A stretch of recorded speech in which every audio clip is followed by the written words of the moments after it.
someone else's comment is unlikely to bring you to a halt unless you value that comment.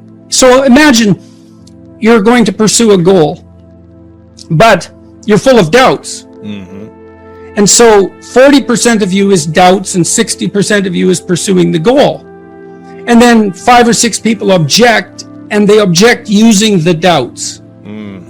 Well, that's going to be really hard on you. So how do we overcome the self-doubt? Well, partly what that means is you probably haven't thought it through completely. Like, what are you doing and why? And if you have a bunch of doubts and they haven't been addressed, then you're vulnerable at that point. And it may be that your goal is not everything it could be, and it may be that your strategy isn't fully fleshed out. And so you have to have a conversation with your doubts and take them seriously and see if you can construct a goal that you're on board with. And then a doubt pops up because someone criticizes you and triggers a doubt, and you look at the doubt and you think, okay, here's the doubt, and this is why what I'm doing, maybe won't work. But then you think, but this, I've thought this through, and I've thought this through, and I've thought this through, and that all works. And so, no, that isn't going to stop me.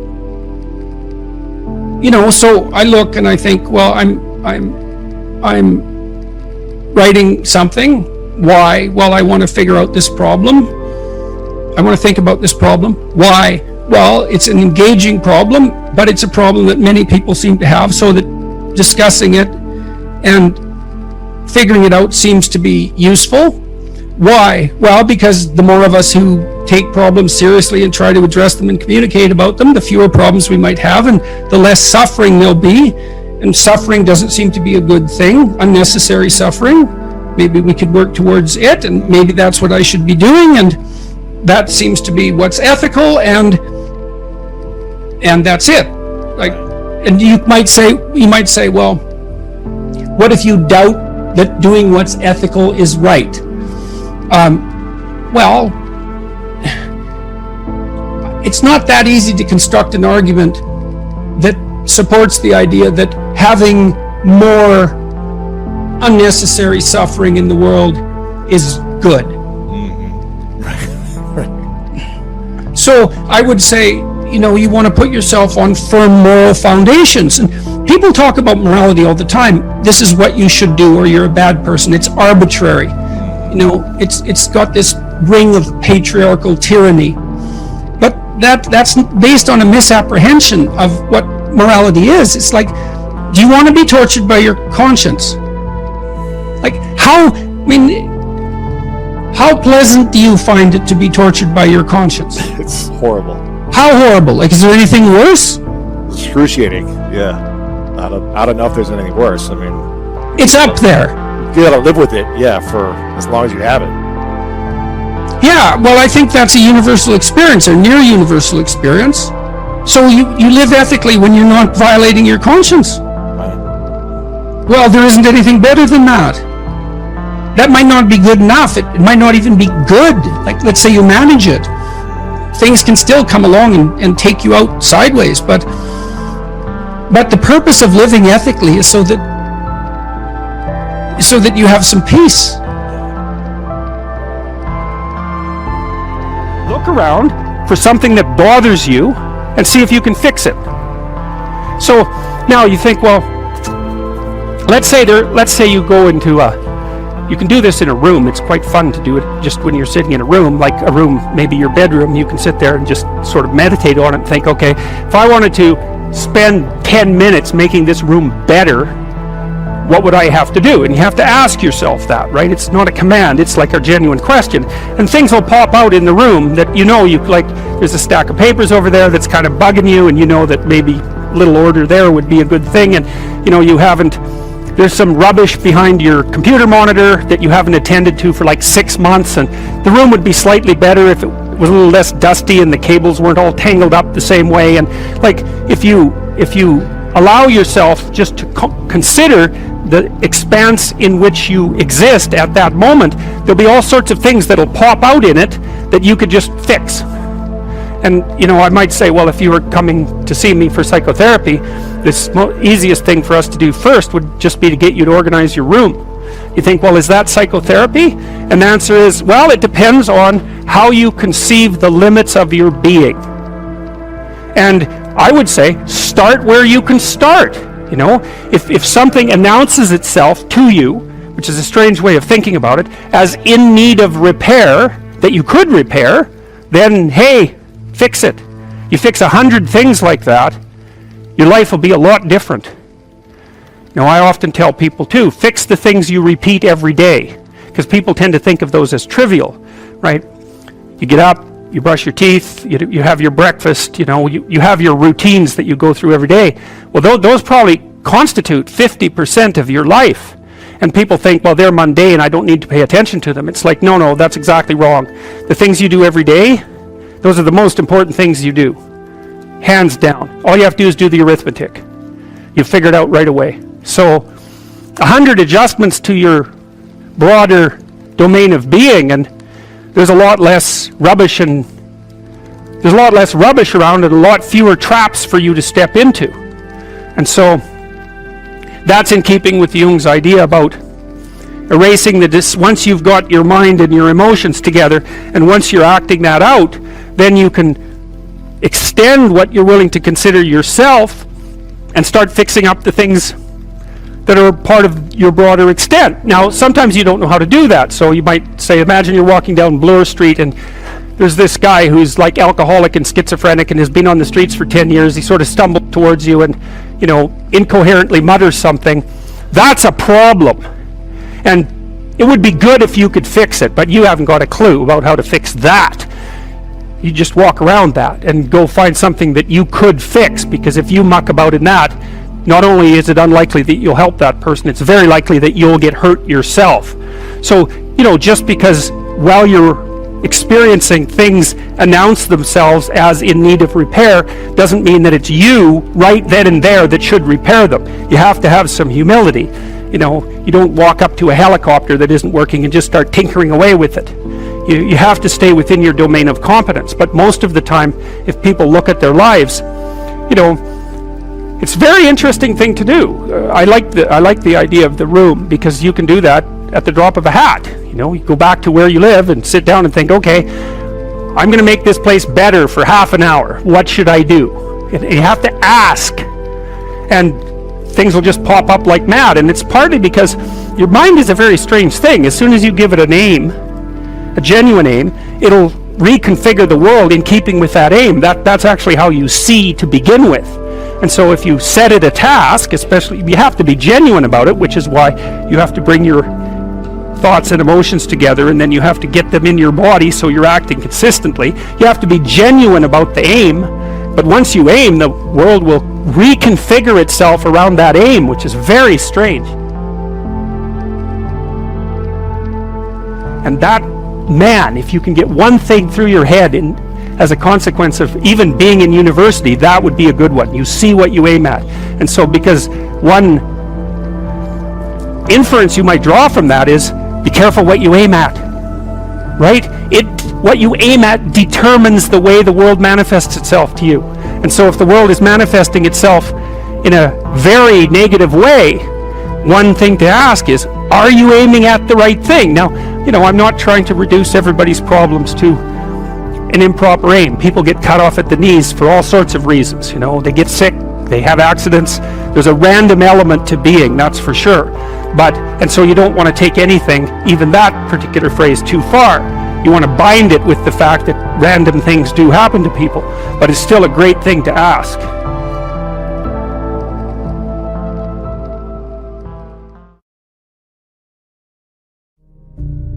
Some things bug you, and other things don't.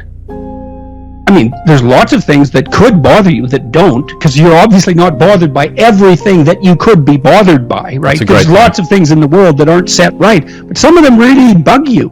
Maybe they make you cynical and bitter, Oh God, look at how the world is constituted. It's so awful that I can't sustain my faith in the sight of that. It's like, well, you've got something to do there, guy, that's your problem. Why? Who knows? I would say the reason is that it's your destiny calling to you in the form of guilt over unfulfilled obligations. You have an instinct for growth. That's not a mystical statement. It's part of being human. We don't reach the limits of our potential. We're neotenic in some sense. We're continual children, biologically speaking. And so we're always transforming and changing in some direction. What direction? Well, your conscience tells you, at least in part, this bugs you. Well, it's your problem. Now, you may have to investigate that and straighten it out, because even your formulation of what bugs you is likely to be ill-constituted. But still, that's something calling to you. And you avoid it at your peril, and everyone else's peril too. And it is, see, that's the way that your biology manifests itself in such a sophisticated manner. It's beyond you. It's like your better self is attempting to manifest itself by torturing you with a set of problems that you need to address. And then you can refuse that, but then all the meaning goes out of your life if you do that. That's not good. We're developing something now to help people turn problems into goals. I have a problem. Well, sure you do. Okay, what's your problem? Okay, well, how do you turn that into a goal? So that's so interesting if you think about it that way, is that that's your goals, your problems. What should I do with my life? Well, what problems do you have? Well, there you go. Solve those. I'm not being flip about this. That's where the answer is to be found. That's not happiness. And happiness has those problems you already described. You know, it's got this now focused impulsivity, and you know, I've been hard on happiness as a pursuit, and perhaps too much so, because I haven't had very much happiness because I've been so ill for the last while. And you know, it's possible that I've undervalued it. Perhaps not, but it's possible. In any case, if it comes along, you're a fool if you don't welcome it. But it's still not the proper pursuit. I suppose to some degree it's not deep enough.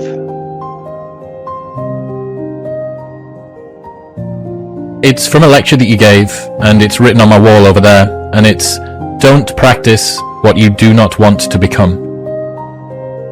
Oh, yes. That's I have a corollary of that too that works in relationships. Do not punish what you want to have happen.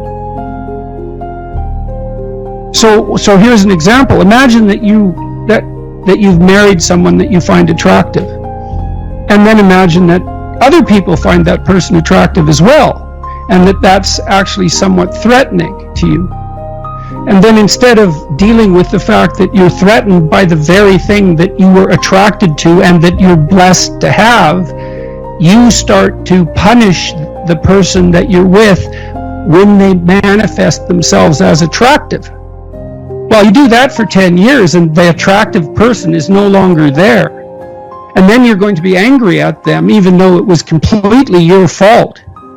You know, because if you punish someone for the manifestation of a desirable virtue, it really hurts them. Because people are, you know, it's so interesting to watch what happens when people stop me on the street, especially if they're shy and maybe somewhat damaged. They want to tell me about something good they've done, but they're very hesitant about it because their experience has been that if they reveal something good they've done, they either get ignored or punished. And so they don't want to do it. They're afraid. But if they do it and then they get a reward, well, they're unbelievably happy about that. But that's a good example because it's very common for people to experience punishment for their virtue. And, you know, you can do that with your kids too if you're jealous of them. I mean, maybe you have a kid who's really bright. He's brighter than you. It's like, are you so sure you're happy about that? And how do you know that you're not going to punish that child because you're jealous? You know, and if you think you're not that sort of person, well, you should think again, because people are that sort of people. And perhaps you can train yourself not to do it, but envy is a pretty common human emotion, and the probability is that you're reasonably prone to it. But so one of the things I learned again from animal behaviorists, Skinner in particular, Skinner believed that, he's the psychologist who was most famous for learning experiments with rats. He believed that the best form of discipline, so if you wanted to train an animal to do something, was reward. You waited till the animal did something that approximated what you wanted, and you immediately rewarded it. So maybe he would train a rat to climb a ladder and then walk across the top of a ladder down another ladder. And well, he just watched the rat, and whenever the rat went near the ladder, he'd give it a food pellet, and soon it was near the ladder all the time. And then being near the ladder, you know, it would put a leg on a front paw on one rung, bang, food pellet. Well, soon the rat was going like this, and then the next thing you know, it was going like this. And he could, I mean, a good animal behaviorist can train an animal to do an amazing thing, any number of amazing things. In your intimate relationships, if you watch the people that are around you, and then you see them doing something that they should do more of. And I don't mean this in a manipulative sense, because hopefully if you have any sense, you're rewarding them for something that would also be really good for them. And you say, look, I saw you do this, and that's really good. Do more of that. It's like, man, you're just opening up the pathway for that person to deliver what you want. If you'll admit what you want, if you reward it when it happens, if you pay proper attention, if you think you deserve what you desire, if you think your ideals are worth pursuing, if you have any faith in yourself. I mean, all those things have to be explored and answered, but it's unbelievably powerful. And that's all dependent on, well, moral orientation and the capacity to pay attention.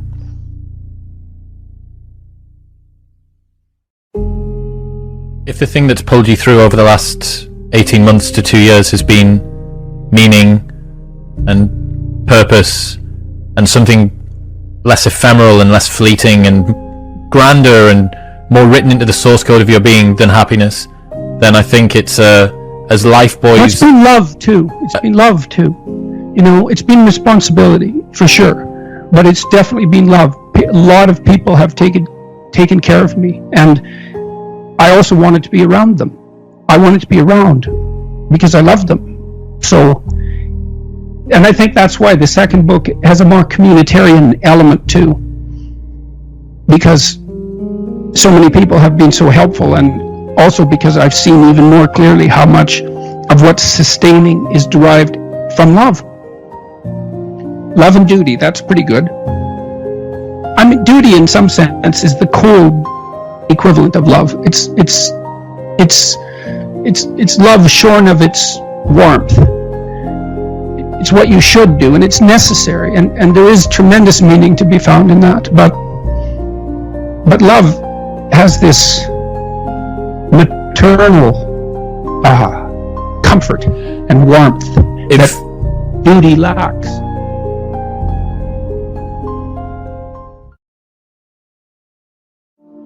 First of all, I think it's really worth thinking about what success means, and I tried to do that a lot in both the books. It's really fun to make other people successful. Like this is one of the reasons capitalism, I would say, gets a really bad rap and an unfair rap. Like the people I've known who have been successful in the capitalist enterprise, and a lot of them are entrepreneurs rather than managers, let's say. That's the population I've been exposed to. And this was the same among the professoriate, for that matter. One of the great pleasures the people that I've seen who I respect took was in mentoring. And so don't underestimate the radical satisfaction that's associated with helping other people develop. One of the reasons that good professors, and good businessmen love to be in the position they're in is because they can identify young people who are promising and open up doors of opportunity to them. It's really intrinsically motivating. And so, when you think of capitalism, for example, or success as only a competitive enterprise, that's a real mistake, because there's that aspect of it that's there everywhere, in every enterprise I've ever seen. So real success means you're successful in a way that makes other people around you successful. You need both of those. And that's also really good for your conscience, because then you're not working at the expense of anyone else. Quite the contrary, right? You're lifting the tide that lifts all boats, and maybe you're simultaneously elevating your own relative status, but it's not unreasonable to put that in as a constraining requirement. It has to help other people while it helps you. And I would say the way we're wired, now some people are more selfish than others, but I would still say human beings are unbelievably social and reciprocal. That's built into us at an incredibly deep level. And it can go wrong, and we can get cynical and malevolent and bitter and work at counter purposes to it. But to be of service to your fellow man, your family members, your broader community, there are virtually no pleasures that compete with that. So, and so that's partly why it is useful to do a critique of mere materialism. And materialistic satisfactions are pretty fleeting. They're not non-existent, but they don't have the deep and lasting satisfaction of successful mentoring, for example, and the relationships that build out of that. So I don't think there is any success at all without moral success.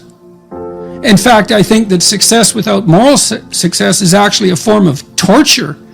You know, if you don't, let's say you don't feel you deserve anything, because you know that you're not being a good person, and that's your own judgment. And let's assume that you're accurate. You're not, because some people will judge themselves far too harshly. But let's just say, you have reasons to have your conscience bothering you, and you're not successful. Well, at least you don't feel the continual injustice of that. You think, well, I'm a son of a bitch, but I don't have anything.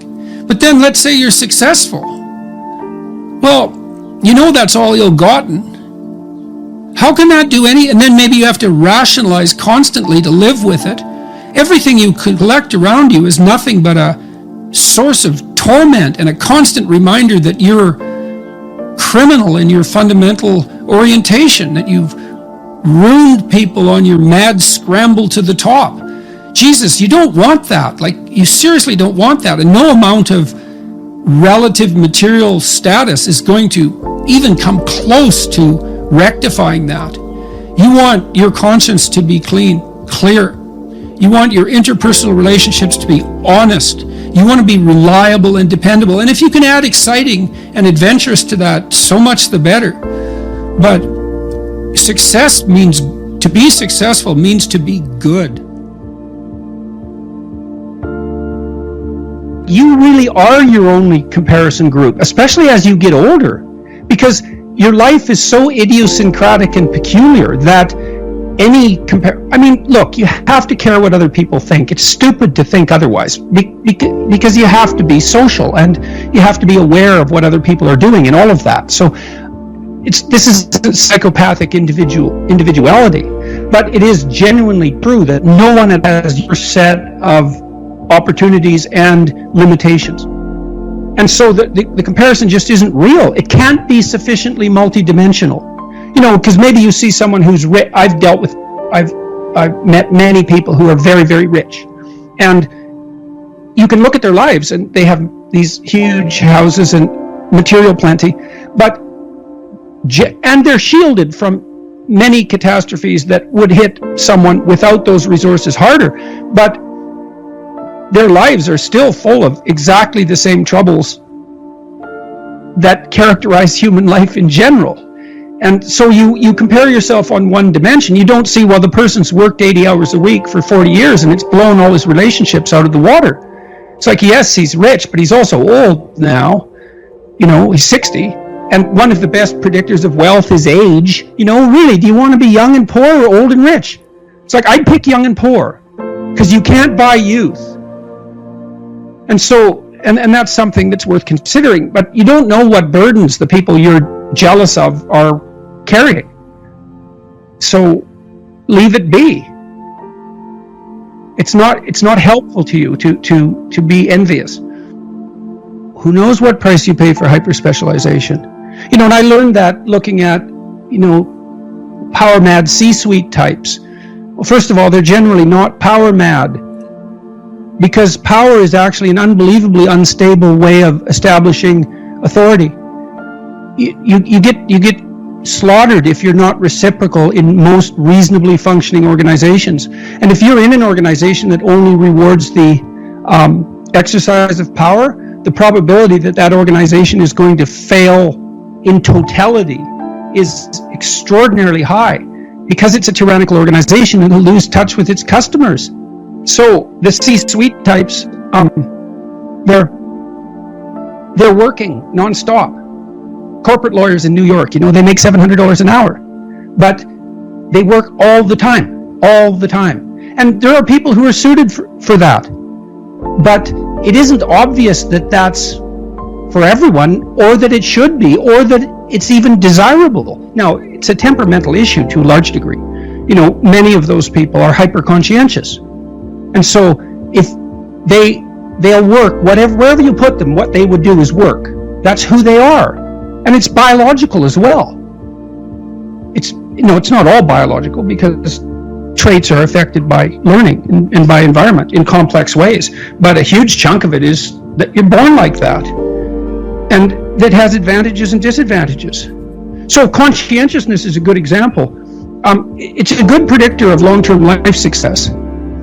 But people who are conscientious tend to tear themselves apart if they become unemployed, for example. You know, sometimes you get laid off.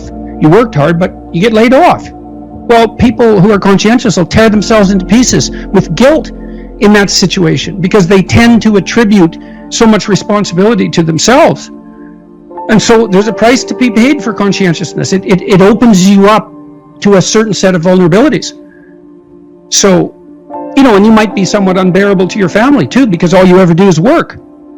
You know, you think, well, you want to be you want your father, maybe your husband, perhaps your wife, to be a good provider, but you want them to do that at the expense of everything else? There's that imbalance where someone can be morally good and a fantastic person, but in a materialistic society seem to be a failure because they haven't acquired a great deal. Well, that definitely is a problem when you have productive people. That's a problem in how it's a measurement problem in some sense. You know, economic success is generally associated with intelligence and conscientiousness. So there is a rough correlation between ability, let's say, even moral ability, and success. Now, I'm not making too much of that, but I do know, look, if you're going to be a successful businessman, especially across multiple dimensions, multiple enterprises, you bloody well better be honest, because it's going to catch up with you, man. And the probability that you're going to be a successful crook multiple times is very, very low. You can do that, but you have to move constantly, right? So your reputation doesn't keep up with you. So there is some association between success and moral virtue, thank God. But it's a rough approximation, and there's plenty of exceptions. It's very hard for creative people to monetize their productivity, for example. So you have unrewarded virtue, and that's a flaw of the monetary system. It means we haven't been able to, and you might say the same thing applies to such things as our inability to pay homemakers. Now, why don't we pay homemakers? Well, it's because what they produce isn't monetizable for 20 years. And our economic system isn't sophisticated enough to figure out how to pay people for returns that are that, pushed off into the future. That doesn't make it right, but we don't know how to fix it technically, right? I mean, if you're a venture capitalist and you want to invest in something, you want a 10-fold return on your investment within a handful of years. You can't afford to invest over a 20-year period, and so that makes it really rough on homemakers because we're not sophisticated enough to monetize it. So it's a measurement problem, but unless you can figure out a better way of doing it, you're stuck with what we've got.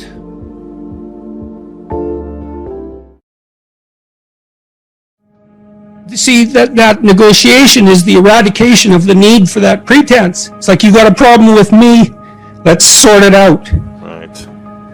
because we're going to carry it with us. You want to do that? So people wonder why I engage in conflict. I hate conflict. And I find it very stressful. But conflict delayed is conflict multiplied. Ooh, that's so true. It's worse to have lingering conflict for months, years, decades than the pain of direct conflict that can hopefully resolve and move on. Yes, absolutely. Well, and as the conflict is delayed, it's the reasons multiply. Ooh. And the persons who are involved, because they're avoiding, demean themselves and get weaker and less confident. And so it's a vicious circle. It's better to notice. There's a line in the New Testament. Christ talks about prayer. And so you imagine that as communion with God. So you could imagine that as an attempt to confer with the ideal, or maybe to even occupy that space for a while. Well, Christ says, if you have a problem with your brother, you fix that first. Go pray later. Yeah. Yeah, well, that's it. That's wise. And that's a good thing, if you're angry with the people who are close to you, if you're resentful. I write a lot about that in chapter 11. Resentment is so useful. It's so useful. It's so horrible. It's so toxic. It's so destructive, but it's so informative. Right. If you're resentful, you're either being oppressed and not standing up for yourself, or you're whiny and should grow up. And both of those things are really useful to realize. And all you have to do is notice that you're resentful and want to do something about it. Okay, I'm resentful. Okay, am I immature? Are people picking on me, or I am immature? If people are picking on me, do I have something to say or something to do? I should do it.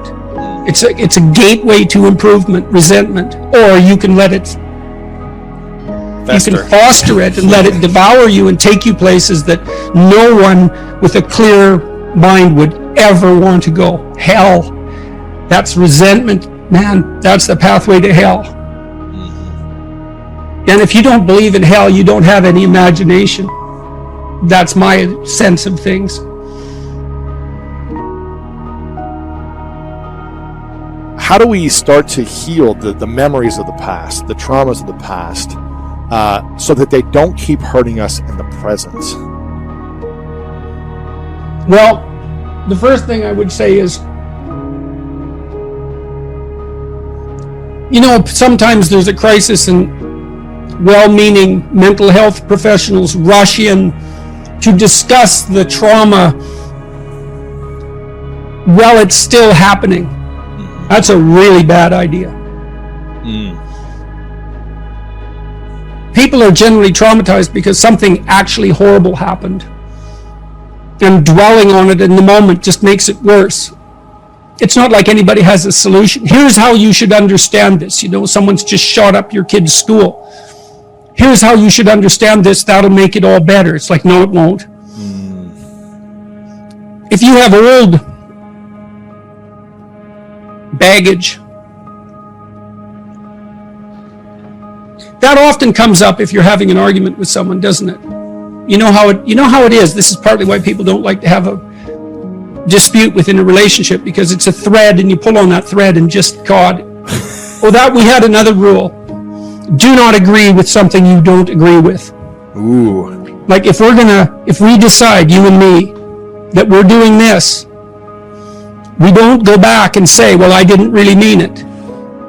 We don't get to play revisionist with our history. So if you don't agree, fight, object, or hold your peace. Because you see what happens with couples is there's a little fight, and then one says to the other, yeah, but you did this. And then that person says, yeah, I know I did that, but then that was because you did this, and each this gets bigger until what's on the table is, why the hell should we stay together at all? Right. And so every fight becomes, why the hell should we stay together at all? So that's another thing you want to do, is you want to have the fight about this thing. Not about everything. The past, not everything. It's like, okay, you were flirting. I think you were flirting more than you should have been. Okay, so I go away and I think, well, okay, maybe I was. Okay, well, then we have to have a discussion about why. And maybe we can solve that. But mostly what we have to do is figure out how to not have that happen again. Okay, so we're going to go see the same couple again. What is it that you want me to do? So I'm the flirtatious one, let's say. What do you want me to do? Well, you have to figure that out. It's like, no, I'm stupid. Like you. We're equally stupid. I need to know what would satisfy you. And you need to figure out what would satisfy you so I know. And that's also extremely useful, is establish your conditions of satisfaction, make them explicit, let the other person know. Yeah, you can't read someone's mind. We're very bad at that. We're bad at reading our own minds, for that matter. Yeah. So, if I have a fight with Tammy, let's say, sometimes I remember to say, okay, what do you want me to do right now? What can I do? What should I say and mean? You know, and you think, well, you shouldn't let the other person put words in your mouth. Well, fair enough. You know, I'm not asking for something false. I'm saying, I'd like to not have this happen. Can you see a way out? Is there something I could do to increase the probability that that's the route we could take? And, you know, sometimes that works. But the other person has to let you know what they would find satisfying. What your brain wants from you in relationship to a traumatic memory is indication that you're no longer vulnerable to the same problem. That's what memory is for, right? You remember something bad and you process it so that you change your interpretation or your behavior or the situation or whatever you can change so that it isn't going to happen in the future. And if you do that thoroughly, you'll generally let yourself rest. You have the memory to protect yourself from it happening again. Well, that's the purpose of memory in general. Right. You make sense of your past behavior so that the good things that happen to you can be duplicated and the bad things can be avoided. It's not to make an objective record of the world. It's to make a functional map of the world that you can apply to the future.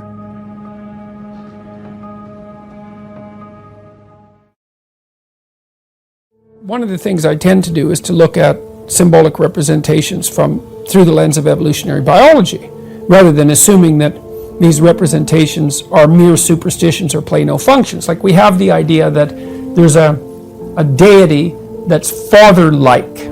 So it's a disembodied spirit in some sense, that's eternal, that has paternal characteristics. It's like, okay, well, strip it of its metaphysics, only I'm not saying that fundamentally you have to strip it of its metaphysics. I'm not making that claim. I'm saying if you strip it of its metaphysics and just look at it as a biological phenomena, it's like, well, what might the idea that there's an eternal paternal spirit, what might that be a reflection of? Well, it's like, well, there's you imitating your father, but your father imitated his father, and his father imitated his father. And so in some sense, what your father actually imitated was the pattern of fathers across time. And you could think of the transcendent father as the pattern of fathers across time. And it's the right way to think about it. And it's even developmentally and neurobiologically correct, because when a child imitates his father in pretend play, you think, well, when you're pretending, you're imitating. We're pretending to be your father when you're playing house, for example. You're imitating your father. It's like, no. If I'm imitating you, I do this, right? So I'm mimicking what you're doing with my body. But when I'm pretending to be my father, I'm doing something way more sophisticated than that. I'm observing my father across multiple situations. And then I'm abstracting out the commonalities in behavior and attitude across those situations that make him father. And then I incorporate that and dramatize it in my pretend play. It's unbelievably sophisticated. And so it's what the child is doing in pretend play is coming to embody the disembodied spirit of the father. So that's the disembodied spirit. But that disembodied spirit is a reflection insofar as the child is making contact with the father and not just the idiosyncratic personality of his particular father, he's abstracting out the generality across all those situations. And that generality is in turn a reflection of the imitation of the Father going all the way back in time. And so you think, well, that is a disembodied spirit. It's a disembodied spirit that's incarnated in the collective of fathers across time. And what is that? Well, it's a judge, that's for sure. It's a judge. Even when you interact with the hierarchy of men who are currently alive, something can be abstracted out of that that's like the patriarchal spirit. And if you don't think that's judging you, you are not thinking. It's absolutely judging you. That's what rank orders you in a hierarchy. It's even what the feminists accuse our culture of being, that disembodied, judgmental, patriarchal spirit. There's something to that. Of course, they think of it only as a tyrant, which is a big mistake. And the radical leftist feminist critics, to be more precise, and not all of them are even feminist, make the argument that there's nothing in our hierarchies except tyranny and exclusion. It's like, well, that's completely preposterous. They say that while sitting in comfortable armchairs with the electricity on and the water running and no riots in the street and well fed and well clothed and protected from their enemies. I mean, it's so preposterous. I can't even believe we've even come to this point. That's because of hierarchies that they're not looking at. Of course. Right. And of course the hierarchies tend towards corruption and blindness, obviously. And when they become corrupt, then they're more likely to be dominated by people who use power as their fundamental mode of being. But that doesn't mean the bloody hierarchy is nothing but a corrupt tyranny of power to begin with.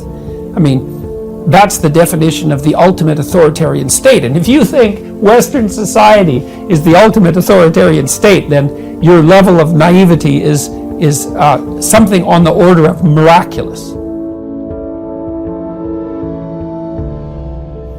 What kind of relationship do you have with your father? Your real father? It's often ambivalent, right? Because there's an element of him that encouraged you, hopefully, because without the encouragement of your father, man, the world is a dismal place. It's very difficult to be a courageous person unless you have your father in body and spirit behind you. It's very demoralizing. Like, it really kills people not to have their mother. They just don't recover from that. And I think people can recover from a fragmented father relationship, but it's the next worst thing, because if your father rejects you or doesn't form a relationship with you, it's as if the spirit of civilization has left you outside the walls as of little worth. It's very difficult for people to recover from that. So the father should be an encouraging force, but can be a tyrannical and crushing force. And so that's a very difficult thing to get right, partly because if you're my son, then I should impose the highest standards of behavior on you. And I should always be judging what you're doing. I should be judging it with the aim of making the best in you come forward.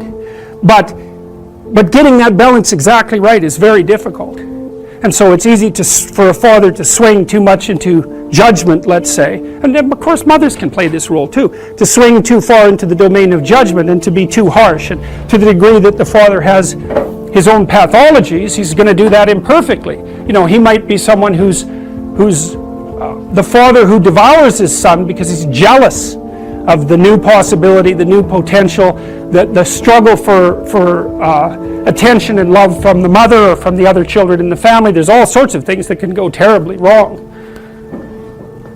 So that's the father as wise king, and that's another symbol that's been lost, I would say, to a massive degree in modern universities, because all we're taught is to tear that down and to not even notice that it manifests itself everywhere, especially in the universities, which are like they're as close to an ideal environment as human beings have ever been able to create. It's as simple as that.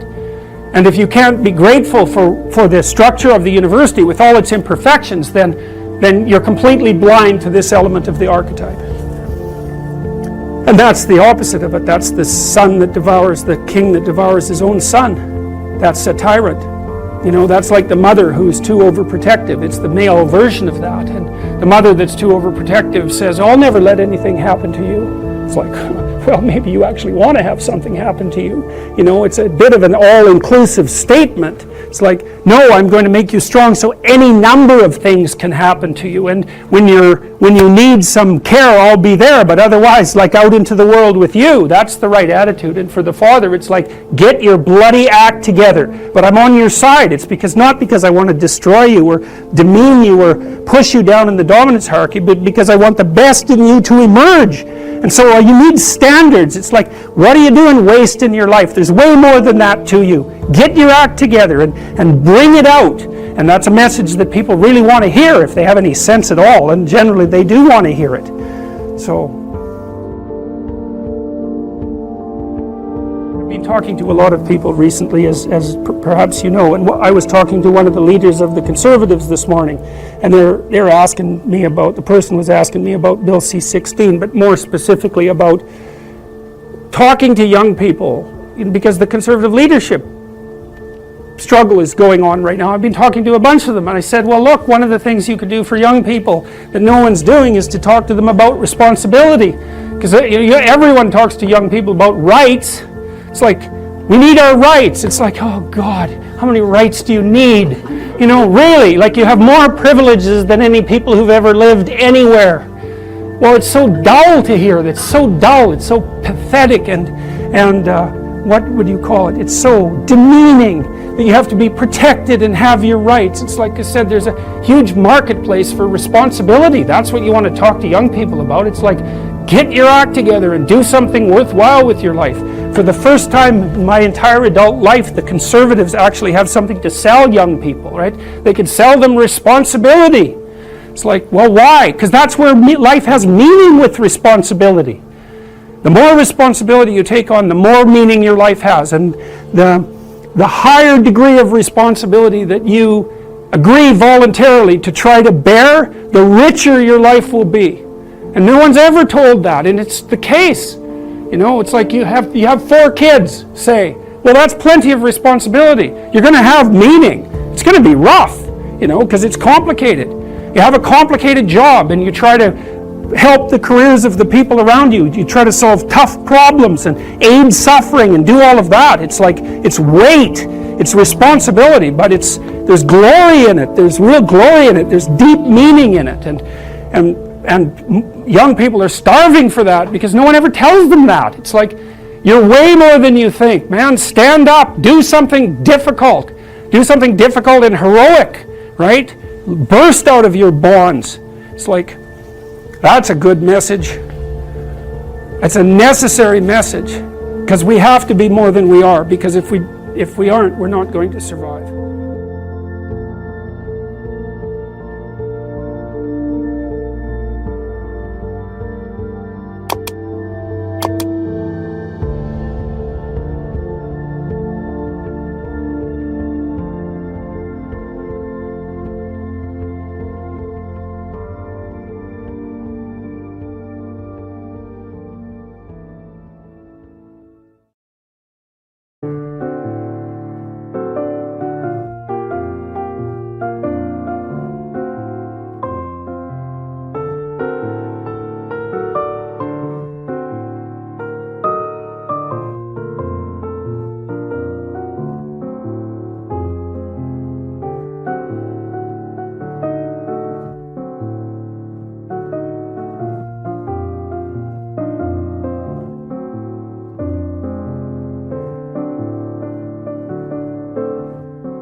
Anh hay mơ mộng mình thứ xa xôi, không màng về tình ái muôn nơi, sống cho là trọn kiếp đây thôi, đâu quan tâm gì chuyện đời.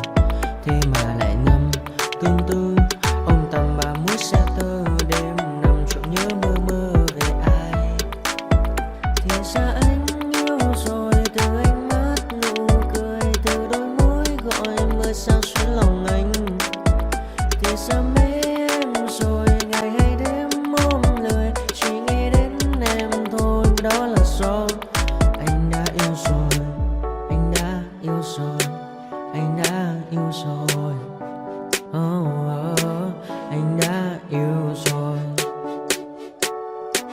anh đã yêu rồi, anh đã yêu em mất rồi.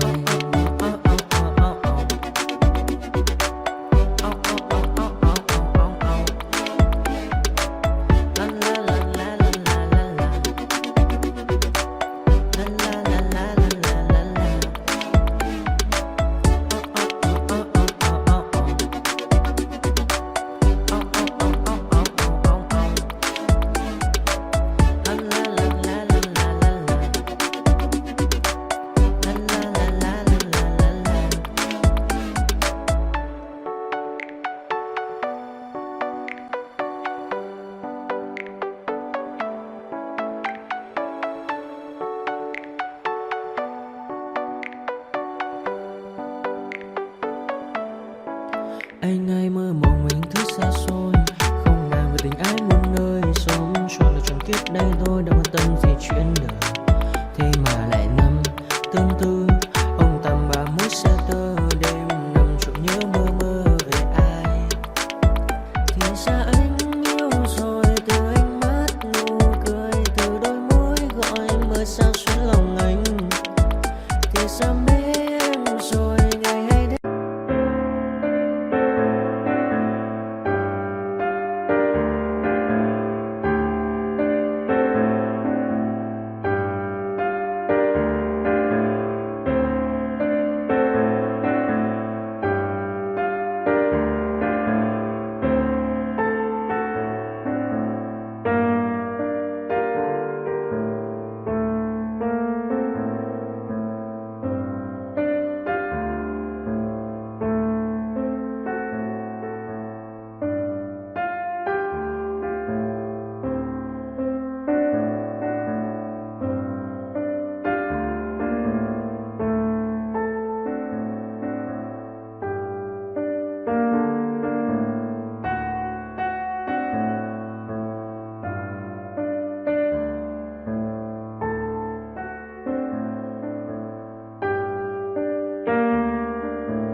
retribution.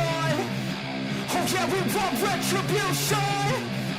Oh yeah, we want retribution.